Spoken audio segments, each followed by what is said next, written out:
So we're gonna move over 2 centimeters probably to Ajay Krishna Prabhu's and Naval Kishore Didi's darling daughter, or should I say Srila Gurudev's darling daughter, who has grown up with a beautiful Vaishnav family.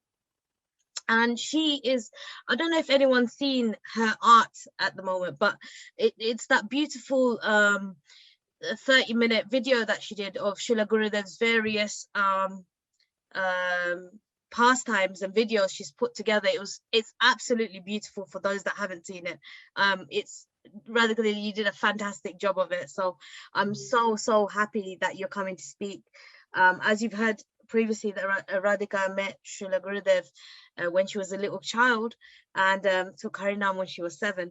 So she's very talented, and it gives me great pleasure to introduce her and for her to share some memories of Srila Gurudev with us as well.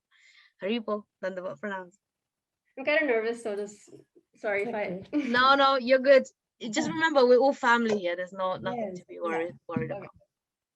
So yes, my mother said that I didn't meet Gurudev. Like I met Gurudev when I was young. He came to our house, but I don't remember meeting him.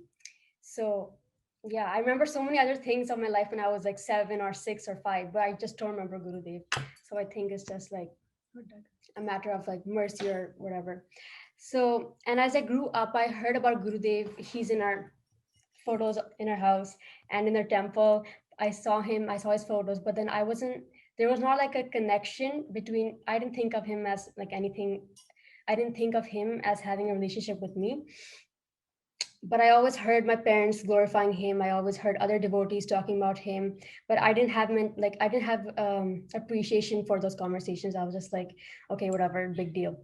So, and then just recently, 2-3 years ago, I got a little bit interested in singing kirtans, and I would do like Sanskrit kirtans at my temple, like individually alone in my house. And then I would do kirtans on Shri Guru, like we sing Gurudev Kripa Karke and all like other kirtans. And I would think about Gurudev, but then it's just because I didn't know any other Guru who to think of. And he was our Guru, like he was my parents' Guru. That's what I thought of him. So I thought about him when I was singing those kirtans, but I still didn't sing those kirtans out of like love or affection for him. So just last year, I started watching a show called Radha Krishna. And that show it totally changed my life because it's a show, right? So it gives you like a visual, like because it's all like visually, right? So the Radha Krishna, like they're swinging on the Jhulin Leela, and their Radharani's feeding Krishna some like makhan and stuff. So I thought it was so sweet. So then I started getting interested in Radha Krishna. So I would watch that show like almost a whole day. I would do kirtans, and I would be really interested in Radha and Krishna. But I also knew that without the mercy of a guru, no one can enter into the path of bhakti, and no one can advance without a guru. So then I just kind of forced myself that, okay, I would like, let me listen to some lectures of Gurudev. And then I would first listen to those lectures, but then I didn't really understand like what he was saying, because it was all too high class for me. I still don't understand, but back then it was just really like, what is he talking about? So then that happened. And then gradually I started getting more interested in Gurudev.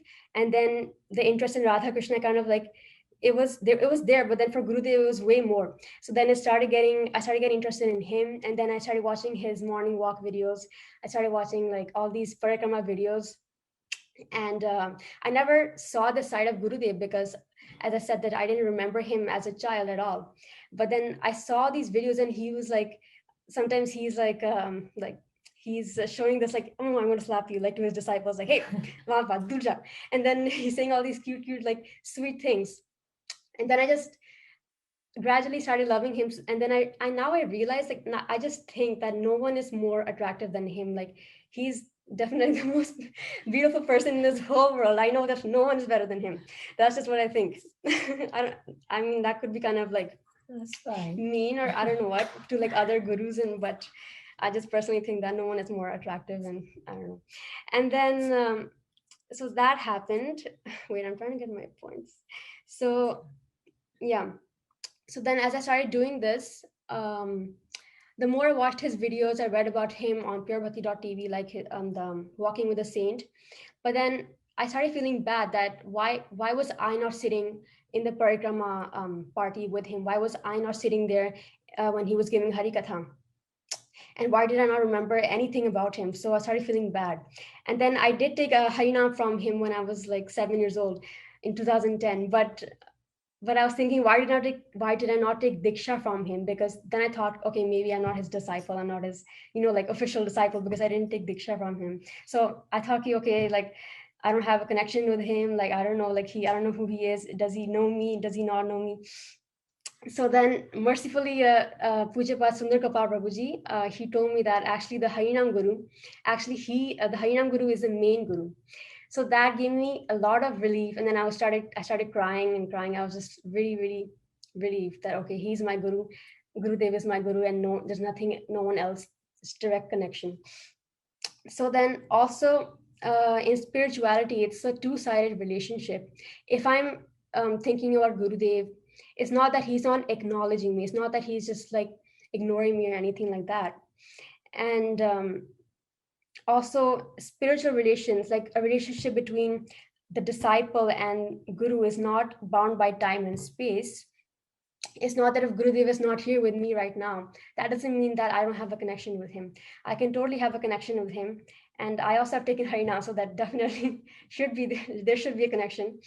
And that means that he's walking with me, And also by all these like these Zoom meetings that we're doing, like this is in English and there's also like in one in Hindi. I heard a lot of people, like there are many people who just recently became devotees, and just they've been devotees for like 2 or 3 years, and they have so much love and affection for Gurudev. They're crying for him and they want to meet him and this and that.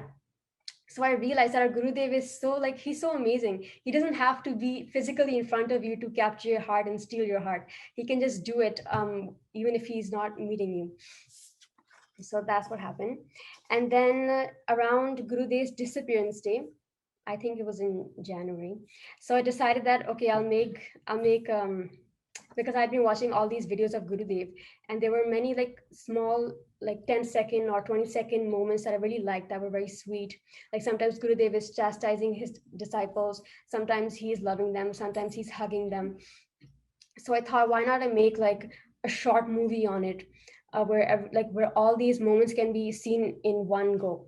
So then I started doing that, and I never did any seva before. So when I started doing the seva, I thought it was just such a new experience, because sometimes I would get very tired, like sometimes I didn't get enough sleep, and then my eyes would be so red, but I'll be working up late till night. But it was just so fun. Like the same thing happens when I'm working for school projects and I get tired, I don't get sleep, but it's just, I hate doing that. But then when I'm doing it for Gurudev, I just want to do it more. I want to get more tired.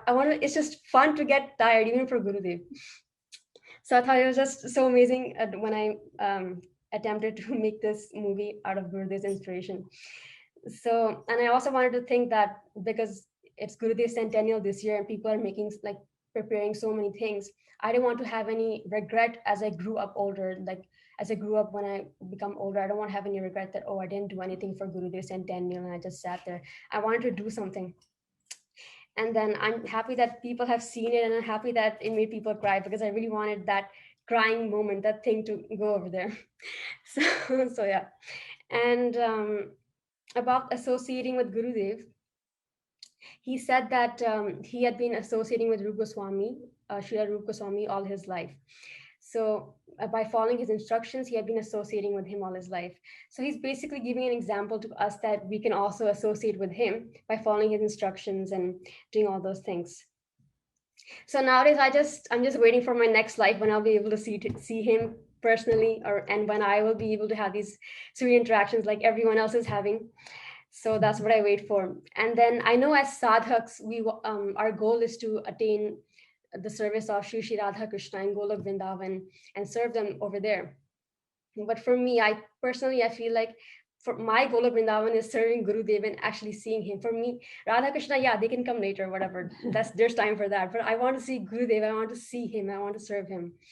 So, and I also want to say that everyone who is associated with Gurudev, whether they've associated with him for 20 years, or whether they've only seen him for 1 day or 2 days, it doesn't matter. all of you devotees are so lucky, and you definitely must have done some really good karmas to to see him personally. So that's what I just wanted to say to all of you. Thank you. It's very short. Very short, but very precise and very beautiful.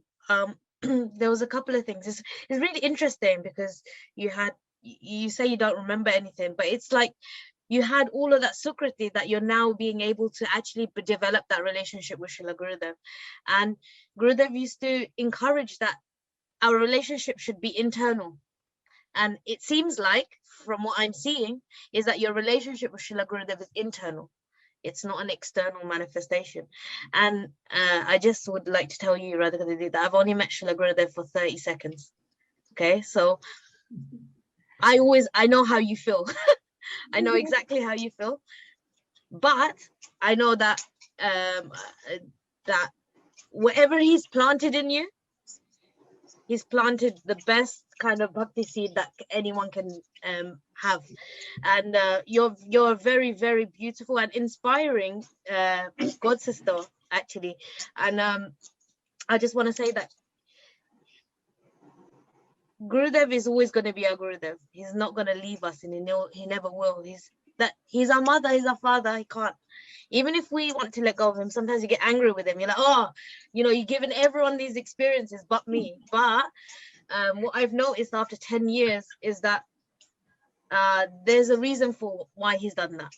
And so it's so beautiful. And you can see from your mother's reaction and your father's reaction that how proud they are to have a daughter like you. And I'm very proud to have a sister like you in our Sangha. And I think we've got a preacher on our hands for those that are looking at the upcoming generation. Definitely we've got a preacher on our hand. And also me and Yashodananda Prabhu were saying, if we would be able to work alongside you to do some seva together, that would be really, really wonderful as well. So I hope you do agree with us and come and join us on our team and do some seva with us. That'd be great. So thank you so much. And I'll catch up with you soon. I'll get your number from your dad, and then we'll catch up. Share a picture of Gurudev and her. Okay. Yeah. You have at the back of your. It's better like this. When she was a baby, he's held her enough times. You look so proud. Oh, I love it. I love that. That is so beautiful. Keep that. It's a memory that you can cherish forever. So I don't lose it. I love it. It's great.